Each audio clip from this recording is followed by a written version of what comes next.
Welcome back. I hope you enjoyed your kai, had a chance to network and catch up with colleagues, taken some of our engagement area. I overheard some really fiery and interesting conversations going on, seen lots of friendly faces, lots of people I'd like to catch up with later on, and hope that you all did too. Now, we've got a full agenda to keep you inspired for the afternoon. The focus now is what's changing and what it means for New Zealand producers. Coming up, we have Charmaine Dalwomth. She's the Sustainability Senior Manager at Danone. Lachlan Monsbourgh, he's the Australian-based Global Rural Agricultural and Environmental Lead at Rabobank. Charlotte Rutherford, Director of Sustainability at Fonterra, and Carolyn Mortland, who's the Executive Officer of Sustainability at Zespri. Please put your questions into the app throughout the session, and we'll cover these at the end during the panel. I'm going to hand you now to Lachlan, who's going to talk about how investment and capital flows are being influenced by emissions expectations. Welcome to the stage, Lachlan.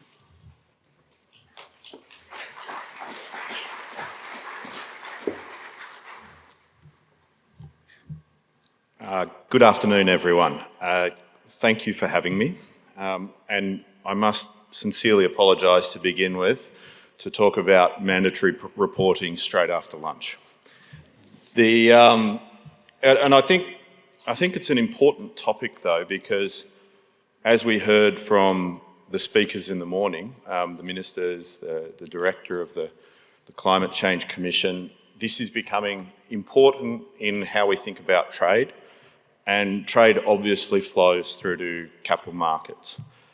The thing that I want to talk to you about is just first, what's the journey that we've been on, right? Because this sort of sets the platform for what I want to talk about, which is what are the impacts of this mandatory reporting. So I think everybody who's been in sustainability and emissions related stuff recognises this journey quite well. It was funny when I first showed it to somebody who was quite a bit younger than me, they said, what are MDGs? And for those who don't know, they're Millennium Development Goals, which sort of, for those of us who started on sustainability work back in, let's say, 2010, they were sort of the ambitions that drove us before the Paris Climate Accord came into existence. So that's the journey that we've been on. And I don't know if people agree with this or not, but I think we're at a stage now where actually the formula or the mathematics for understanding how the emissions that agriculture emits are actually pretty well understood and modelled, right? I don't know if people fully agree with that. There's probably some in the scientific community here that are saying, oh mate, you've got a long way to go. But I think they're pretty well modelled and well understood, right? And that's through basically since the Kyoto Protocol, which is even off the chart, 1997, that's basically through 30 years of work on the topic, right? Now, I think the other thing that's important to think about what's happened over those 30 years is just that last blurb that I put at the bottom there, is agriculture for, I think, most countries was something that was seen as a development imperative. Like we are building agriculture, right? And it's a standalone thing to increase basically our country's productivity and our food security, right? I think what's happening though with mandatory reporting across all companies, that agriculture has to realise it's just part of a system, right? Of energy, of ag, of industry. And I think the other thing that's contributing to that is the fact that agriculture itself is so much more diversified in just being a food producer, right? It's an energy producer now. It's a carbon producer, as we heard from Leanne, right? So I think we have to understand how diversified it has become in the last 30 years and what that means for its space in financial reporting. So that sets a bit of a platform for what I want to talk about, which is really double materiality. Because I think this conference, an emissions conference, is focusing on one side of mandatory reporting. And like I say, I think we're getting more mature in that. The other side of that reporting is what is the environment impacting on farmers, right? And how well prepared are we? So, as the speakers this morning mentioned, the implications of this is starting to be felt in trade agreements and bilateral agreements between producers in New Zealand or Australia or wherever and their customers overseas. I'm not going to sort of parrot the words in these slides to you, but I just want you to absorb the language that's starting to be used when people describe what is double materiality reporting, right?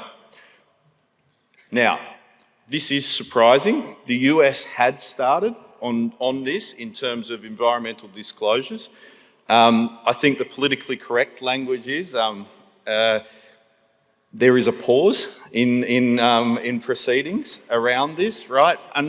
But I think the other thing to think about, which gets back to capital markets, is that investors are continuing regardless with this stuff. Investors, pension funds, etc., still say, hey, we want to understand the environmental impact of the company's operations. So whilst it's hush-hush now in the US in terms of you don't talk about it in a public space, it's continuing regardless because capital that fuels publicly listed companies is global. The UK are a fair way down the track on this. They're definitely looking at double materiality. Australia has started. It's only impacting larger companies at this stage, but it's phased over the next 3 years to impact smaller companies as well.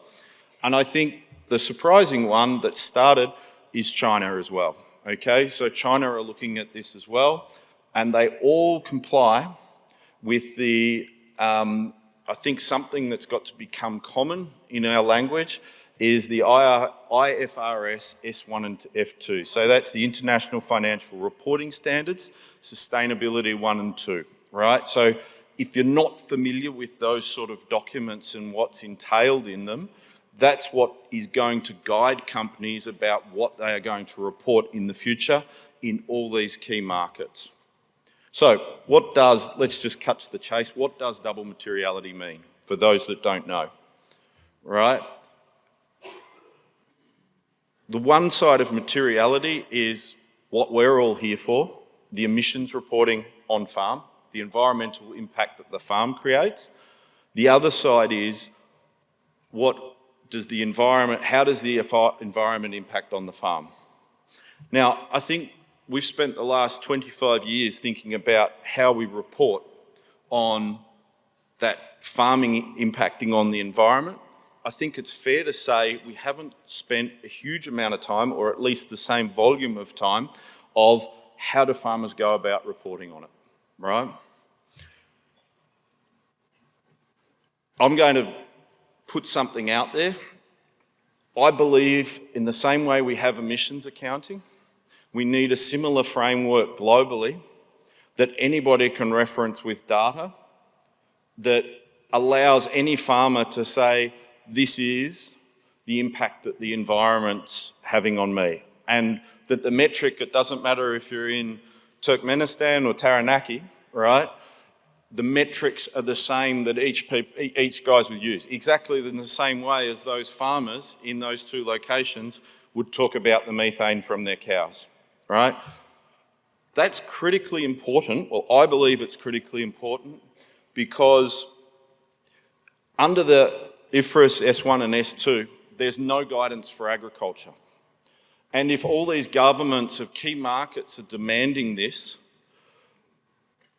how are they meant to equate this and benchmark their own performance without a common set of metrics or a common set of frameworks? So in the same way, 30 years ago, that the UNFCCC and the IPCC set up, this is how you count for greenhouse gas emissions, how do we all account for the impact that the environment's having us so that global capital can make decisions accordingly, basically with the same set of numbers?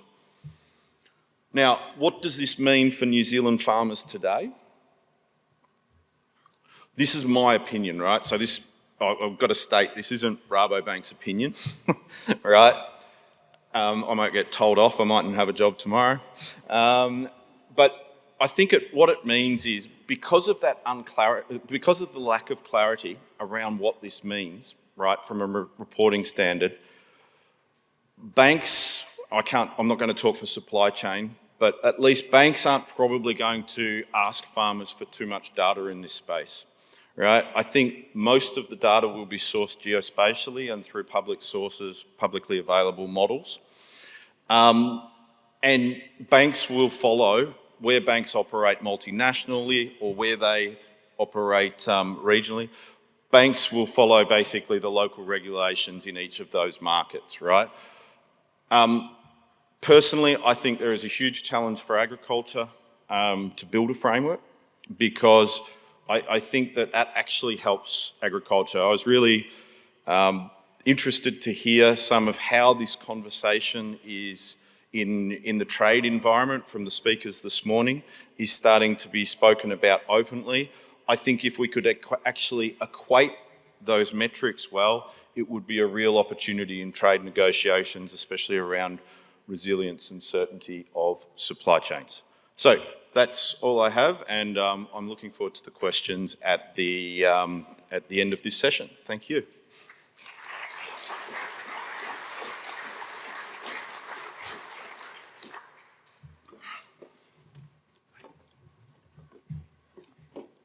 Well, you held our attention for 15 minutes on mandatory disclosure and climate and nature reporting, so gold star for you. Our next speaker is Charlotte Rutherford of Fonterra. She's going to talk about the mechanisms driving uptake, standards, traceability and commercial incentives. Welcome.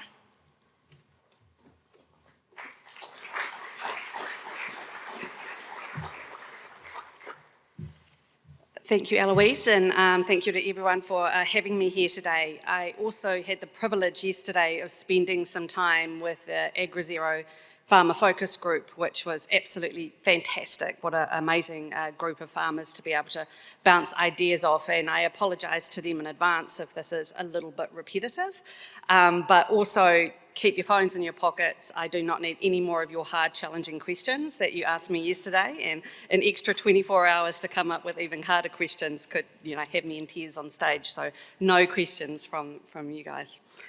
Working in sustainability at the moment can really feel like a bit of a roller coaster. Change in policy, change in regulation, change in investment, or even just an appetite to take action in the area of sustainability and particularly climate can really make it feel like that sustainability recession is here to stay. It's very important that sustainability professionals, the people in this room, people like me working for large commercial organisations within New Zealand, help their organisations see through that short-term volatility to those long-term trends. And one of the ways that Fonterra is looking at that and keeping their eye on the prize of that long-term trend is through what we're being asked of our markets and our customers. They are critically important to our success and we are to theirs as well. And so partnering with them for their long-term climate ambitions and their short-term goals is a commercial success for us as well. However, there are many drivers that are affecting how we can partner with them or what we can do that actually makes that interaction quite a nuanced matrix of different relationships and different actions we can take. And I want to cover some of those now. So yes, customers absolutely continue to show interest in sustainability. We have our leaders that have already stood up with very ambitious targets and continue to work and invest in reaching those. They have gone a little bit quieter about it, and particularly the US-based ones. We've been mentioned a number of times as to why that may be or why that may be their choice. But equally, we are having more and more new customers that are asking us more about how we can help them in terms of their emissions reduction journey. However, there are things that we have to manage and take into account, and both are challenges and opportunities as we have those interactions and discussions with those customers. The first is that our competitors are making faster progress on climate targets. And that is a very stark and hard reality to swallow sometimes, I think, for New Zealand agriculture. And being the best or having the lowest number in terms of efficiency of carbon for the product that you produce is very worthwhile. There is money to be had. There is value to be had. And I will talk about that in a moment. And if our customers can't get those low emission products from us, they will get it from other people. There is different value that can be obtained from having low emission products. These are the traditional premium that I think we talk about a lot, and certainly farmers talk to me about that, whereas the extra value, who's paying for the actions that I'm going to put on farm. But additionally, there is value to be had in increasing volume with a high value long-term strategic customer, or increasing margin with that customer as well because of what we can offer. And far and away, the greatest value comes from protection. Protection of being able to sell to those multinationals that have that long-term strategic eye on the prize and want us to be part of that journey, rather than having to lose them as customers because we can't compete with others, and really look to less stable, less long-term relationships and maybe less margin for we would have to sell those products. The other reason this is very, very important, why this race is really, really important, is that many of the ways that dairy is produced globally is very different to how dairy is produced in New Zealand. So we have a pastoral-based system, and in most places overseas, dairy is produced in barns, confinement systems, house cows, however you really want to describe it. And at the moment, they have advantages in terms of things that they can use to lower emissions within their system that we can't, or it's simply not as effective or cost effective to use. And I'm talking feed additives. So that's why things like AgriZero, my goodness, how many plugs has AgriZero got today? It's fantastic. Just so important to New Zealand's emission reduction journey, because no one cares about pastoral agriculture as much as we do, and we need organisations like AgriZero concentrating on the solutions that will work for us and farmers in pastoral situations, so that we can be the best and competitive in this very, very fast run race that's happening. The second thing is sustainability reporting, and thank goodness, Lachlan, you did 101 for me, so I am incredibly grateful to you for that.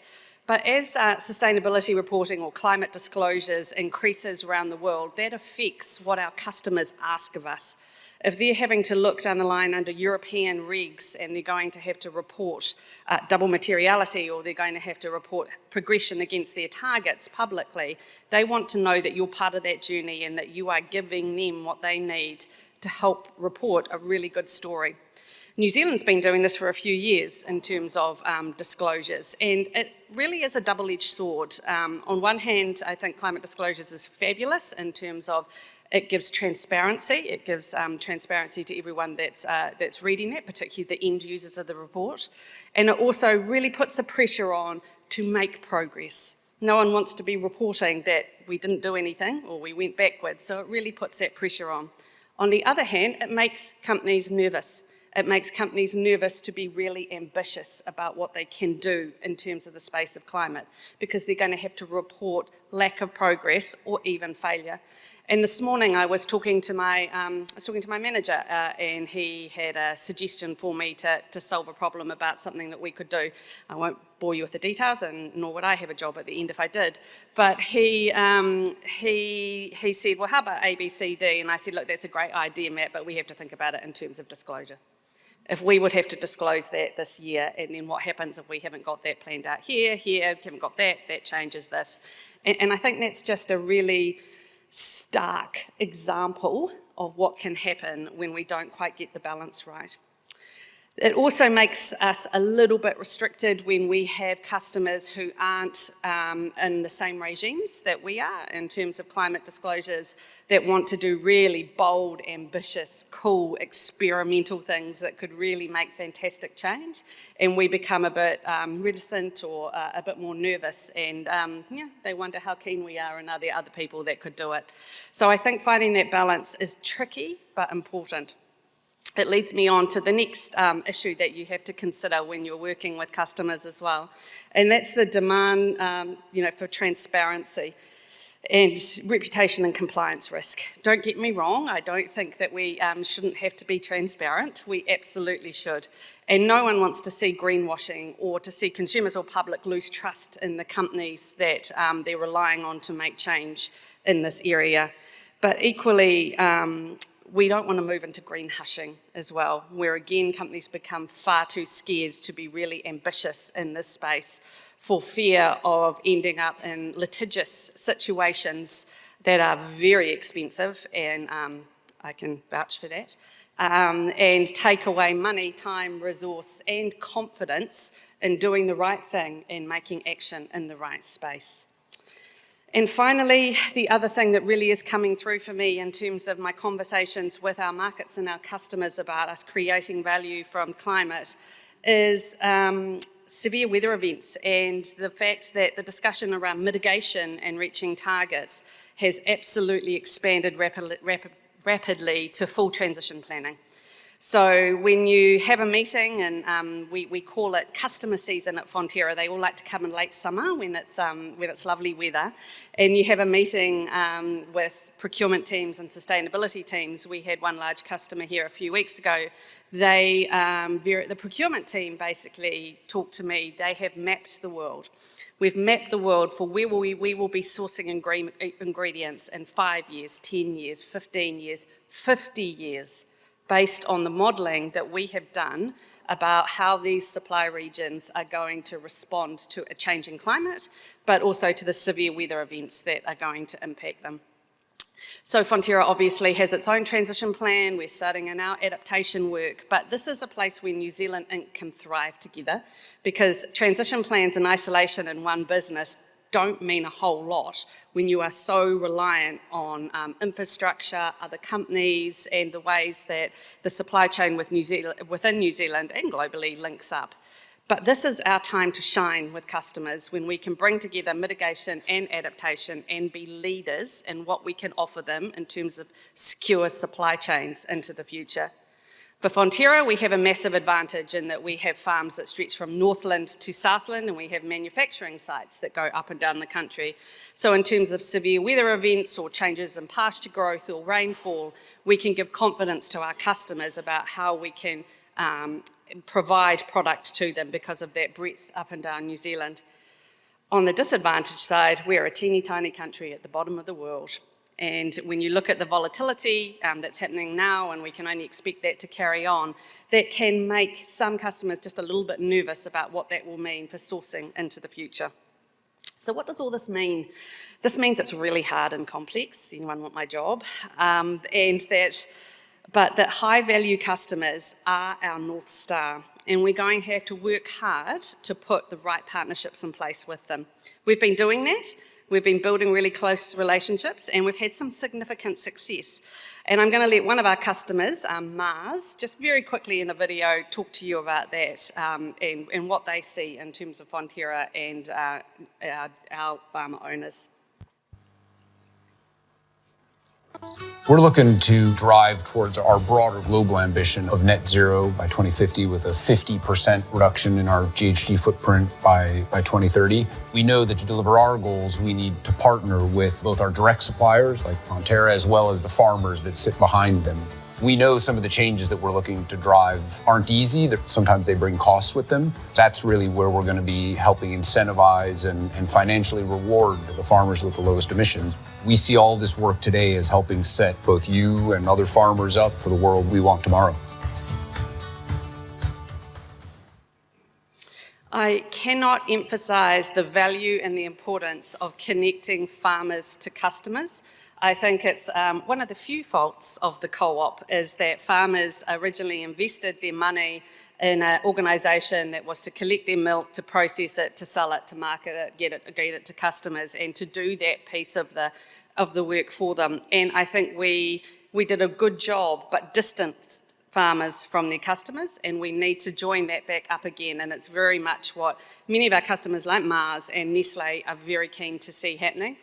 We had, I think it was Nestle out in a farmer meeting in one of our stores probably about a year ago, and farmers were just a free-for-all asking them questions about why they were doing this, what their priorities were, and it was just the most fabulous conversation. And at the end of it, one of the farmers looked at me and said, "Sorry, Charlotte, you could tell this stuff to us 700 times and it doesn't mean as much as what I heard today in the room." And I think that really emphasised for me the importance of that connection from customer to farmer so that they can see where their end product's going and what that means. The other important aspect of that farmer-customer relationship is farmers seeing how much the hard work they're doing to lower their emissions matters to their customers. And we have, quite recently released our customer incentive program, which is funded by Mars and Nestle. And what that means is they have basically purchased carbon from us because all of our farmers 2 minutes, had to take my glasses off to read the sign, because all of our farmers provide data to us every single year. We know exactly the emissions profile of every farmer that supplies milk to Fonterra. And we've been able to line them up from our very best to our ones that have the most opportunity, and therefore can provide to our customers that lower carbon milk number that comes from there. They then provide a premium that goes to the farmers that provided that low emissions milk, so that's 10 to 25 cents per kilo of milk solids, and that's about half. And then the rest of it goes to an on-farm solutions and tools package that's available to about 80% of our farmers so that they can put the tools and services in place that potentially can get them into that incentive group as well. So it's pretty impressive. We were instructed to answer this question, and I'm a rule follower, unlike any of my other speakers, it seems to find, at the end of this, in terms of what is the one thing New Zealand must do in the next 5 years to unlock its low emissions advantage. For me, the one thing we've got to do is create and cement that low emissions advantage. It really irritates me when we hear voices in our communities saying we shouldn't have to do anything in agriculture, we shouldn't have to, we're the most efficient already. We're not. We can be better, we can be the best, and we need to move to be able to grab hold of the value that's available out there in the market. Thanks.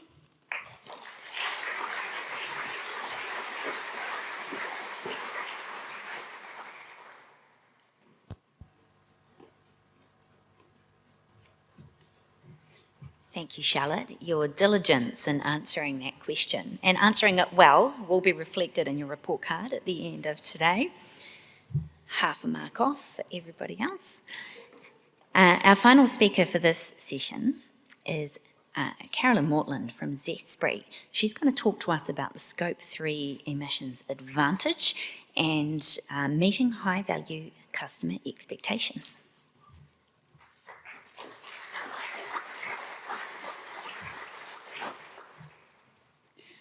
Kia ora koutou. Nice to see you all here. I'm Carolyn Mortland, and I started my career in sustainability in Fonterra alongside Charlotte. Took a few years out where I advised many other New Zealand food and fibre exporters across sheep, goat, honey, wine and other fruit and vegetables, and I'm now the Executive Officer for Sustainability at Zespri. So in all these roles, what I've been seeing is that across the global food markets, low emissions production is becoming a proxy for quality, resilience and long-term supply. So while some brands have had advantage from direct consumer plays like a carbon neutral product or a net zero product, and these will appear at times in some markets, strategically, low emissions products are about proving your leadership and bundling benefits that tell the whole story, that our nutrition produced naturally is good for you, good for people and good for planet. It is the perfect place. It's the place that New Zealand should own. And I really commend Charlotte in her challenge to us to say perhaps we're not. So a little bit about Zespri, in case the audience only eats meat and milk. We are the world's largest marketer of kiwi fruit by value and volume globally. We export to over 50 countries in the world with sales around 5 billion last year. That's about 220 million trays of kiwi fruit, and it heads to our major markets of China, EU, Japan, US, Australia, and India. But importantly, we're the number one kiwi fruit brand in those markets. So our growers have benefited from the premium positioning that Zespri, through its single desk selling, has enjoyed. And we've done that through marketing and through the quality system that New Zealand stands behind. However, our competitors are catching up. They're getting better at growing kiwi fruit, and they're getting better at copying or coming up with their own marketing material, and so that gap's closing. So we've just recently come out with our new strategy looking 10 years ahead, and it's all about how do we maintain and increase that gap again away from our competitors and maintain that premium marketing. And so we're moving to an ambition to be the world's healthiest fruit brand. And this is moving from a message of we're delicious to a message of we're nutritious. And that is tapping into the global trends around health and well-being, healthy ageing, and living a better life. We'll be backing that through science, and you've seen we've just announced the world's first health claim for fruit, and that is in Europe around the gut health benefits of green kiwi fruit. But underneath that claim of nutrition, we're going to have a tagline called Growin' for Good, launched just a couple of weeks ago. And so Growin' for Good means, yes, this kiwi fruit is good for you, it is good for your health, but it's also grown in a way that is good for people and planet. And so we're going to need proof points to support that purpose and that brand claim around the responsible growing and the resilient food system that we can provide. And how that might look is, what are the climate impacts? If we're claiming kiwi fruit's incredibly nutrient dense fruit, highly nutritious in vitamin C, fibre, folate, antioxidants. What is the impact of a changing climate going to do? We know hotter, wetter summers impact the vitamin C content of our fruit. How are we going to be that supplier of choice? By proving that we have a resilient supply chain that can manage the impacts of climate change and continue to provide that supply. Are we, over time, going to be able to claim that we are the lowest emissions per nutrition that you can get? So it's very much a strategic play for us, and one that we see will play out over time for the consumer. If I press the right button, if we think about our consumers, so how Zespri operates as we sell to major distributors or retailers that go put the fruit into supermarkets and fruit stores around the world. So our customers are increasingly asking for that evidence of emissions measurement and credible reduction plans. This shows, which has been touched on by previous speakers, the mandatory climate reporting that is in place around the world. And so when we look at it from Zespri's major markets, China just came in force, should now be dark green, came in force this year. Japan, EU, paused in America, although I would say that California is still the world's 6th largest economy in the world, is still driving ahead with climate requirements as well. And then, we're seeing it here in Australia just come through this year too. So how that translates to us, in Europe, 30% of our volume goes to customers that have science-based targets, and a third of those already require us to have a science-based target and climate action. We anticipate the others will as they mature. In China, a great speaker this morning talking about the Chinese government's dual carbon goal of peak carbon emissions by 2030, which they're on track to achieve before then, and then to achieve carbon neutrality by 2060. And that's really flowing through Chinese government priorities and regulations to drive green consumption. And what that means even for our Chinese customers that are not listed, they're not caught by the regulations in China, but there's a huge movement to, again, for them to improve their greenhouse gas emissions reporting. It's a great point of connection we have with them because they know that we're further down the path. We've already been asking them for our downstream emissions, and they're now coming to us for strategic conversations about how we can partner together on our emissions reporting. Coles supermarket in Australia, talking to us recently, have an aim, again, driven off the back of their regulatory requirement. They're now trying to turn that into advantage for themselves, and they're looking to have 80% of their stock on shelf by value covered by science-based targets by 2029. So absolutely, it's coming through to us as questions and requirements from those customers. And as Charlotte and others have spoken, they're looking for where is that secure supply? Who is that premium supplier that can partner with us?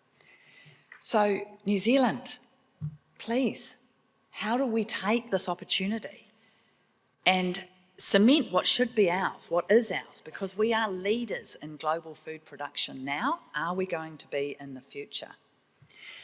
The value is one in scope 3.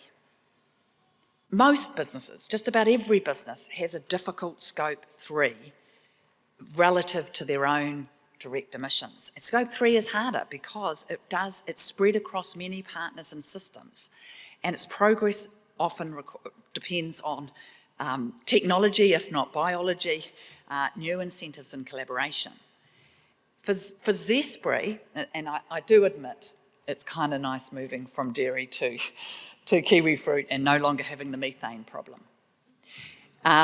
So 99% of our emissions are scope 3, about half of that is shipping and transport. So that's our material issue. But it's also why I wanted to work for Zespri, because it's New Zealand's material issue. And just as soon as you guys have sorted out your methane, you're going to realise that. We are really efficient primary producers, so we should have the right to claim a low emission per nutrition claim in the market. But then we pile on emissions to ship it around the world. Zespri produces kiwi fruit in 5 other growing regions, predominantly Italy, but we have Greece, France, South Korea and Japan. If we look at our kiwi fruit that is produced in Italy, it is nowhere near as efficient as it is here in New Zealand. So leaving New Zealand with the lowest emissions kiwi fruit from the vine. In market, Italy looks better than us because of the shipping and logistics. And, this is where it becomes competitive. When we are talking to major customers that are sourcing around the world, when they're looking at where is the resilient supply chains, the low emission supply chains, those emissions will count. And so we're really driven to partner to lower our shipping emissions.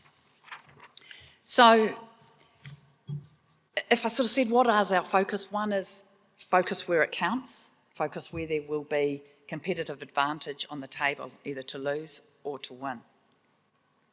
Secondly is just setting that credible direction of travel. So Zespri this year, I was thrilled with the board, despite some of the green hushing or the going quiet or the short-term volatility we've seen an absolute commitment to sign up to net zero emissions by 2050. And in fact, if you look at the net zero tracker of companies, companies are continuing to sign up to net zero goals, accelerating. And actually, when I looked at it last time, a huge growth in Asia, number of Asian companies signing up to net zero by 2050. Setting that long-term goal is a really important signal to our customers and the market that we want to align with our leading customers, that we are a premium fruit and this is where we want to position ourselves, and that we see future opportunities with those consumers, and we want to find those partners who want to work with us to help us achieve that. Underneath that, the pathway, corporate target, less than 1% of our emissions, cut those down by 42% by 2030. The big one was the shipping target. So when we're starting with an intensity target of 30% reduction per tray from New Zealand by 2030. And then we've set an orchard climate innovation mission. So I just want to touch on those two material issues of our shipping and our orchards. With the shipping, there's 3 or 4 material levers we can do to reduce our shipping. And I would say every company in New Zealand should be thinking about this. We can increase the utilisation, well, not every company has this. Zespri has charter vessels and containers. So we've found out that, depending on which one we use, container use is slightly less, is more efficient, slightly less fuel. So looking at the mix between the charter that's just for us, that gets our fruit to market ASAP, versus the liner that will pick up a bunch, get it a bit they're slower, we can optimise that through the season. We can optimise the way we pack, which is a direct cost. So this shipping target will save us money in the first few years just through utilising and optimising our packing. We can look to partner with our shipping providers for vessel fuel efficiency, and ultimately, third one, moving to low emissions fuel. The fourth string to our bow here is advocating for this, a little bit what I'm doing now. New Zealand needs to get ready to enable low emissions ships to come to our ports. As you can move into alternative fuels, they often take up more room. The ships are getting bigger. They can't even dock in our ports. They might need bunkering for these alternative fuels, which requires regulations around health and safety and how those fuels might be bunkered. So there's a whole lot of things that we could be doing to gear up as a country to enable our country to be at the forefront of low emissions shipping, or certainly not the total laggard. Thank you, Mr. 1 minute man. Just briefly, also practical solutions on orchards. The orchards are less than 10% of our carbon footprint for a kiwi fruit, but land-based emissions are important to customers. The source of your product that comes from the land, it's important to be able to talk about how we've reduced our emissions. So we conducted a carbon neutral trial over 3 years with 19 growers and 3 packhouses, post-harvest trialists. And over the first year was baselining. Over 2 years, we achieved a 22% reduction in orchard emissions. Sorry, Charlotte. But that was, again, really great learnings for the orchardists around, do you need to apply as much nitrogen fertiliser as you've always done? You can save money and be more efficient. Reducing fuel use in tractors, introducing electric equipment, low mowing options can also be better for building up that soil content. And what those growers consistently told us is, that where they could clearly see their emissions and input costs were coming from, so looking at it from emissions and costs, solutions became obvious to them. Measurement is the first step to management. Many of those actions did reduce emissions and save money. Excuse the pun, but the low-hanging fruit. But also that there are limits to what's commercially feasible today without technology, without stronger incentives. Particularly on an orchard, some of the electrification options don't yet translate well into the low vine, the specialised low clearance equipment that we need, and in fact not even having reliable on-site power in many orchards. So it was a fantastic trial to identify both options and future opportunities for innovation and to drive forward.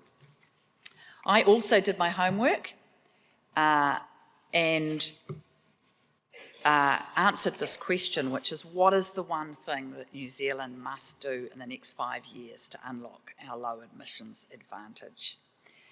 And I would say it is to make our low emissions performance provable and scalable across our supply chain. And that does mean aligning on the hotspots that matter most. We need low emissions livestock. We need to continue to drive that for New Zealand.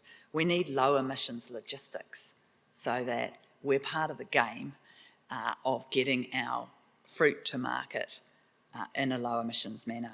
And we need to build that from common data, reporting and assurance that our customers, regulators and financiers will trust. Thank you very much.